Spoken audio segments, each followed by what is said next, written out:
Hello what's up दोस्तों, कैसे हैं आप सभी। एक बार फिर मैं सिद्धार्थ आप सभी का बहुत बहुत स्वागत करता हूं आपके अपने चैनल में करियर भाई में।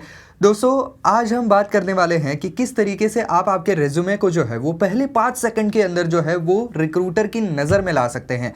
कैसे आपका रेज्यूमे इस तरीके का बनाया जाए जो कि 5 ही सेकंड में किसी भी रिक्रूटर का ध्यान खींच ले और उसको पूरा पढ़ने के लिए जो है वो एक तरीके से मजबूर ही कर दे। तो ये कैसे किया जाता है, इसके ऊपर एक पूरी विस्तार से हम बात करेंगे। लेकिन आगे बढ़ने से पहले हमेशा की तरह अगर आप इस चैनल पर नए हैं, अब तक आपने सब्सक्राइब नहीं किया है, तो दोस्तों ज़रूर चैनल को सब्सक्राइब कर दीजिए। तो चलिए दोस्तों शुरू करते हैं।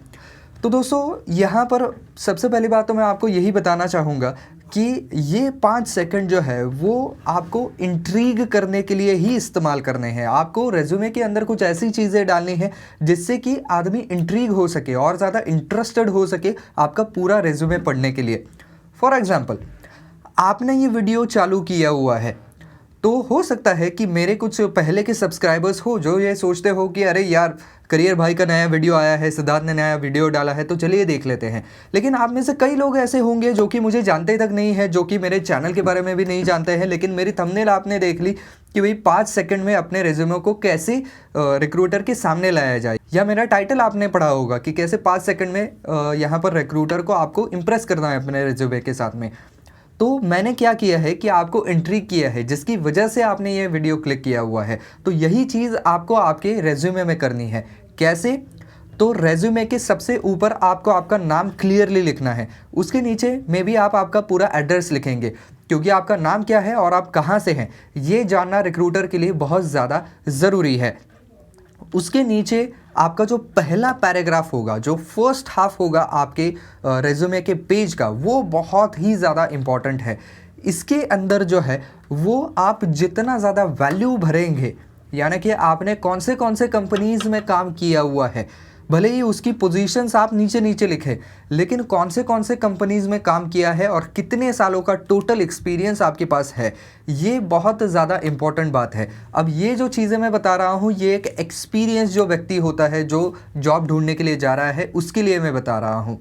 उसके लिए पहली चीज़ें ये लिखना बहुत ज़्यादा ज़रूरी है कि आपने कौन से कंपनीज़ में काम किया है और कितने सालों तक काम किया है।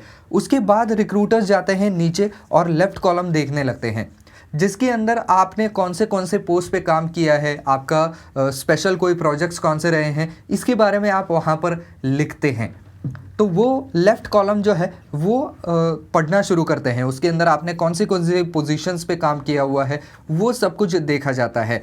उसके बाद जो सेकंड पेज आपका आता है उसके अंदर आप आपके स्किल्स के बारे में लिख सकते हैं।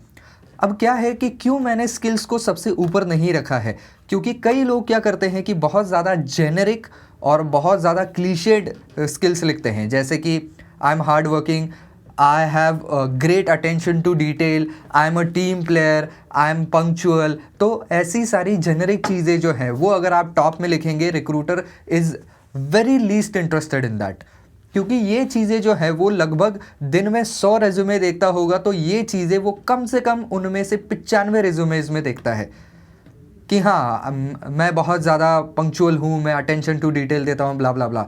तो अनलेस एंड अनटिल आपके पास कुछ बहुत ही एक्स्ट्रॉर्डनरी स्किल है तो ही आप ये फर्स्ट पैराग्राफ में डालें। तो फर्स्ट पैराग्राफ में केवल वो चीज़ें होनी चाहिए जिनके ऊपर सबसे पहले ध्यान जाना चाहिए रिक्रूटर का, जो आपने बहुत ही स्पेशल चीज़ें की हुई हैं, आपको कोई पुरस्कार वगैरह मिला है आपके काम के लिए, उसका कुछ सर्टिफिकेशन वगैरह है, उसके बारे में आप लिख सकते हैं। आपने कहाँ पर काम किया हुआ है उसके बारे में लिखेंगे। तो ये फर्स्ट पैरा बहुत ज़्यादा इंपॉर्टेंट होता है। आ चुके थे हम सेकंड पेज के ऊपर, जहाँ पर आप आपके फिर ये नॉर्मल स्किल्स लिखेंगे, कुछ एक्स्ट्रॉर्डनरी स्किल्स है तो वो भी लिख सकते हैं। उसके बाद आप आपके एजुकेशनल क्वालिफिकेशन के बारे में लिखेंगे कि क्या आपका एजुकेशन कहाँ से हुआ है वगैरह वगैरह, और ये भी ब्रीफली लिखें, बहुत लंबा इसको करने की कोशिश ना करें। उसके नीचे आपके अगर कुछ एक्स्ट्रॉर्डनरी आपने कुछ ट्रेनिंग प्रोग्राम वगैरह किए हुए हैं उसके बारे में आप एंड स्पॉट पे डाल सकते हैं उसको। इसके अलावा एक प्रो टिप आपको और देता हूँ कि कई लोग जो है वो अपना करियर गोल सबसे ऊपर लिखते हैं।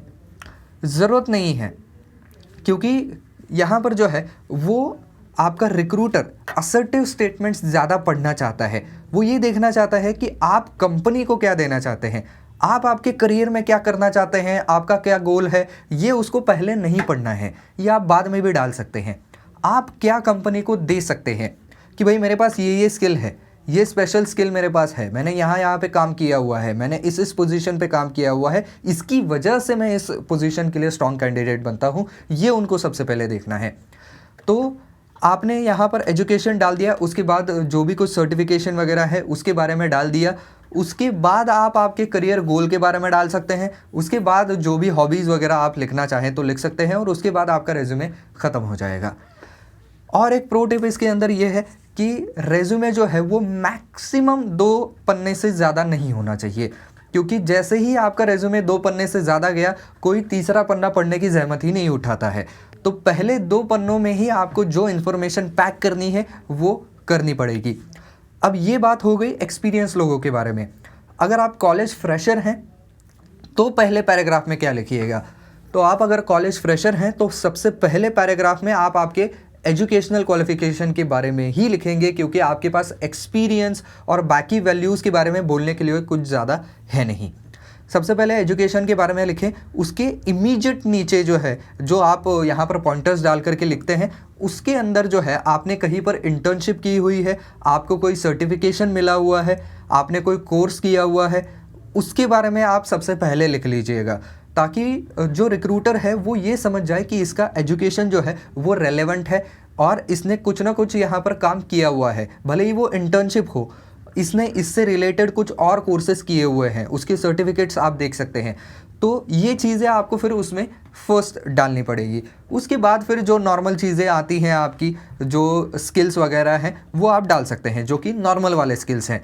अगर कुछ एक्स्ट्राऑर्डिनरी स्किल है तो वो भी आप फर्स्ट पैराग्राफ में डाल सकते हैं, unless and until it's very much extraordinary. Otherwise आप उसको बाद में भी डाल सकते हैं। तो दोस्तों कुछ इस तरीके से जो है वो पहले ही कुछ सेंटेंसेस में आप आपके रिक्रूटर का ध्यान अपनी तरफ खींच सकते हैं, और इस तरीके से अगर आप इसको आर्टिकुलेट करेंगे तो यहाँ पर बहुत ज़्यादा चांसेस हैं कि आपका रिक्रूटर जो है वो आपका पूरा रेज्यूमे पढ़ेगा। तो बस दोस्तों आज के वीडियो में बस इतना ही। आई होप ये वीडियो आपको पसंद आया होगा, काम का लगा होगा। तो दोस्तों अगर वीडियो पसंद आया है तो 5 सेकंड में वीडियो को लाइक भी कर दीजिए, ज़्यादा से ज़्यादा शेयर कर दीजिए, ताकि बाकियों को भी इससे हेल्प हो सके। आपके कुछ सवाल है तो आप नीचे कमेंट सेक्शन में लिख सकते हैं।